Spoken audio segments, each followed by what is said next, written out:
my mind. They took our post down about Britney Spears because I said that Britney Spears can't sing. Making a statement about somebody's level of talent comes with the territory of being an artist. Now, if she's too sensitive to hear that, that was why she got the conservatorship. That's why she lost her mind and all that, because it dwindled her mind away to be critiqued. But that means that you only paying attention to all the critiquing, but you got you got hundreds of millions who love you. But you saying the hundreds of millions who love you, their love is invalid when 10 million don't love you. Or not even hate you, they just don't like your music.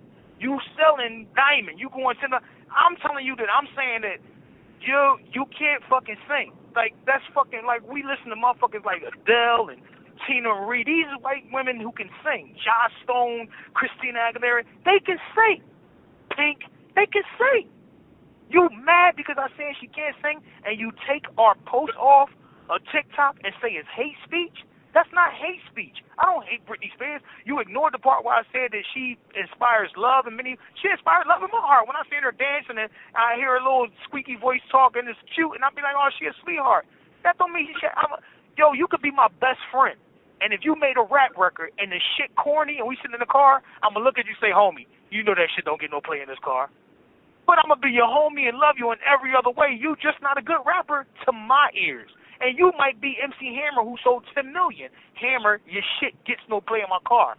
But you my man.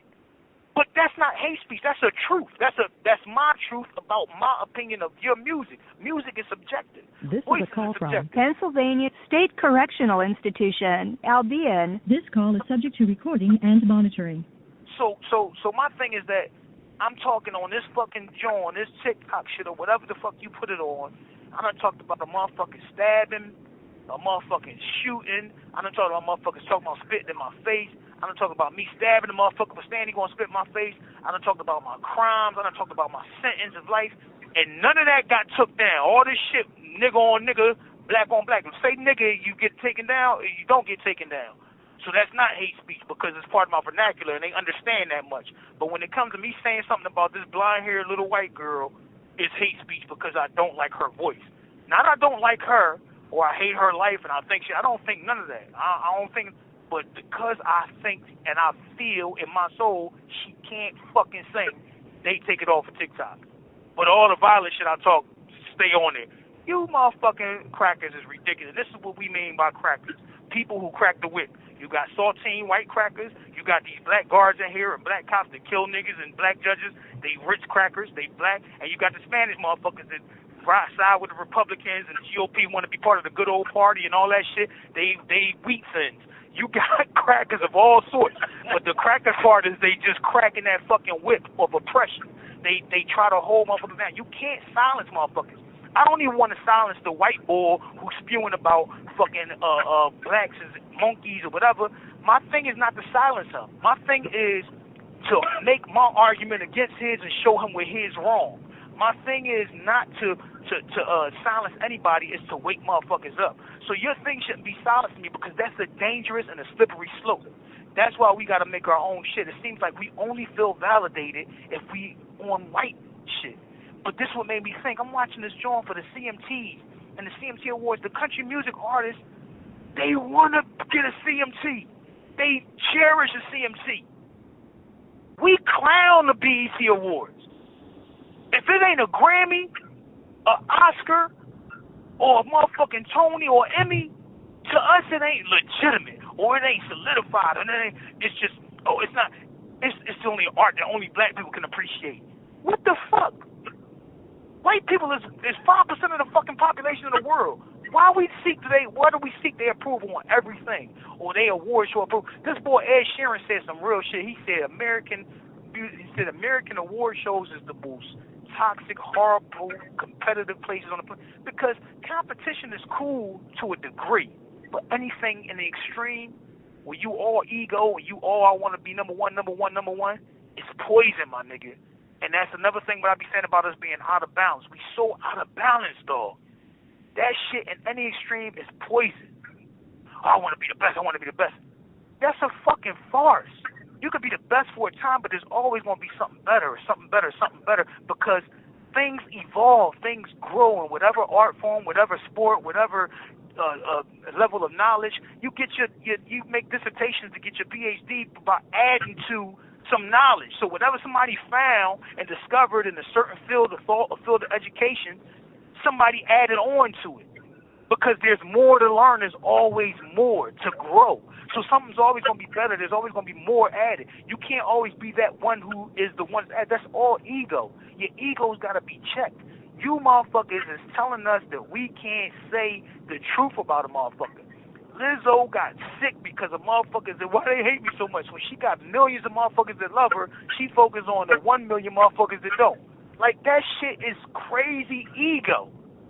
You can't please all the people all the time. You can't. Listen, this shit that shit just sickened me when you told me that shit yesterday, because it just showed me more that I know the road to hell is paved with good intentions and all that, but we know my intentions ain't never malicious. My intentions is to wake motherfuckers up and just be real with yourself. So I feel like we should make a place called the Temple of Tough Love. That's what we gonna make. We gonna make a app where motherfuckers can get on there and niggas, and you can't, and if you can't take it, if you got mental health issues, you can still take tough love. But I can't say that, yo, I don't care, I gotta be tough on you because you got. I'm not gonna say that to somebody that's suicidal. I'm not gonna say, well, you know what I mean? Would you just hang it up there, motherfucker, give up? I ain't gonna say that to him. I'm gonna talk you down, but I'm gonna be stern with you, and I'm gonna be real with you. I'm not gonna lie to you, because even in your most weakest state, you can sense when a motherfucker is lying to you and being insincere. That's a fact. So you don't want to be fake with motherfuckers and coddle motherfuckers. You want to be stern, and that's what I mean by tough love. I don't mean callous and uncaring. I mean that you stern and you truthful.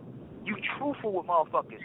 Britney Spears, if she can't handle a motherfucker saying she can't sing, she been criticized. She got to have a thick skin to a degree in order to be an artist that's loved and known and as popular as she is for over 20 years damn near.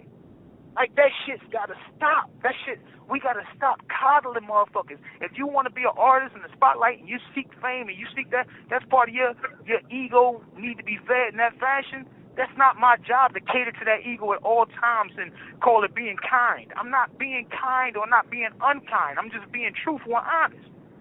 We got to give motherfuckers of the art world who got real artistry in them the props they deserve, and they should be put up. They should be propped up and revered and given they flowers now, instead of saying, yo, man, Tina Marie was one of the best voices of all time, but she ain't get her props, and now she dead. And yo, Tina Marie, the memorial they gave this white girl was so disrespectful to me, because the Grammys gave her like a couple songs or whatever when she died or whatever.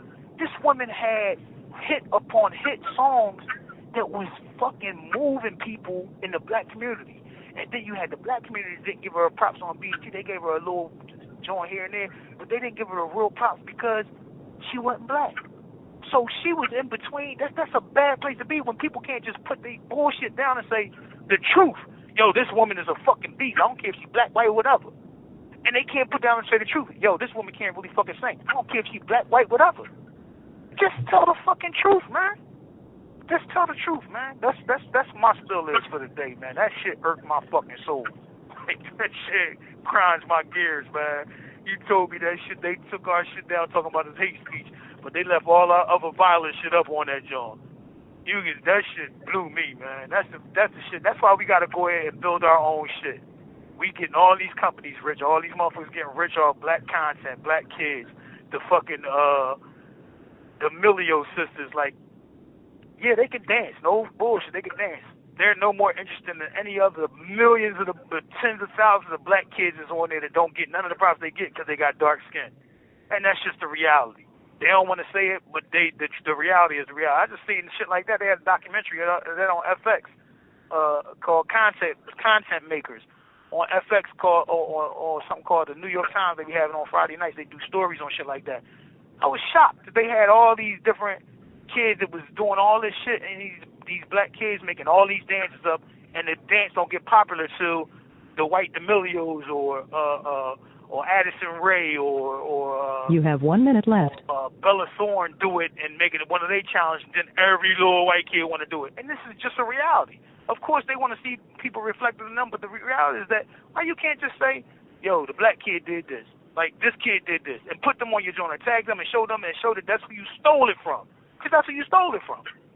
You took that from them, and then you made it your own, and you said that, well, it's my dance, and this the such channel. And now they got a whole TV show, and the black kids are still making content for the same fucking social media site, for the same fucking TikTok, for the same fucking Triller, for the same fucking whatever the fuck it is.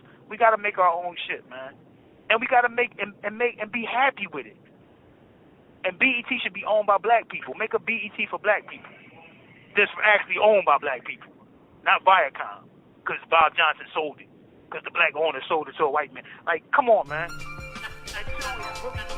Thank you for using Securus. Goodbye.